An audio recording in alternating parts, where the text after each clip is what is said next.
Okay, so what are your thoughts on the seniors leaving this year?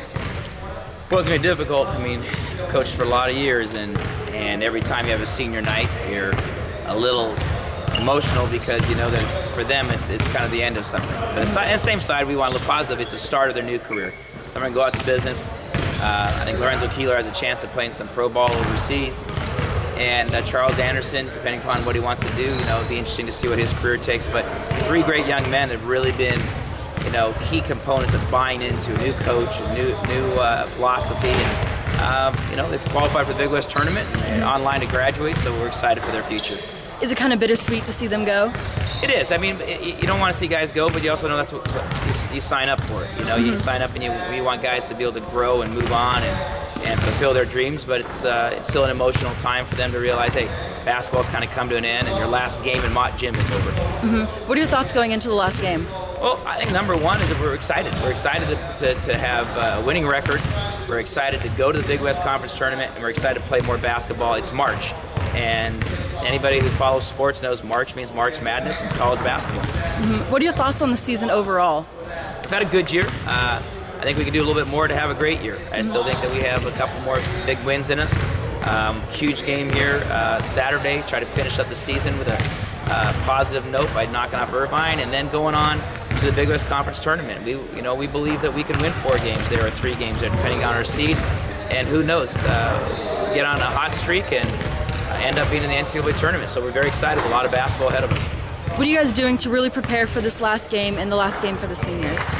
Well, we obviously kind of stick with our routine. We have a lot of scouting report stuff, but at this time of year, the players have really got to do is get a good balance between rest and preparation. You can't just keep practicing 2-3 hours a day. We're only practicing about an hour and 15 minutes, but we spend about half hour, 45 minutes in film sessions before each practice, kind of preparing for that.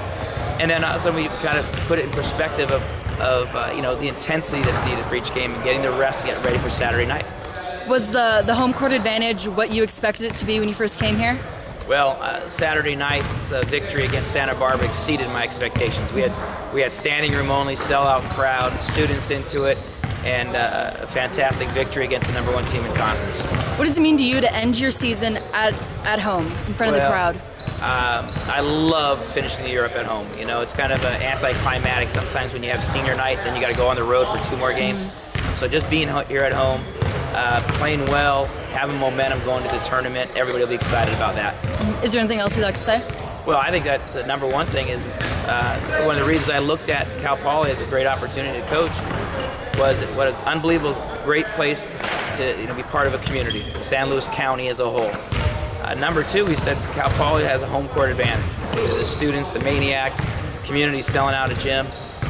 And then we can believe in opportunity. This is a team that's in a Big West Conference where we win the conference tournament, we may be in the dance. So thank you all the support because we still believe in our goals for the year, which might be an opportunity to be in postseason, a little farther than Big West. Maybe it's the big dance.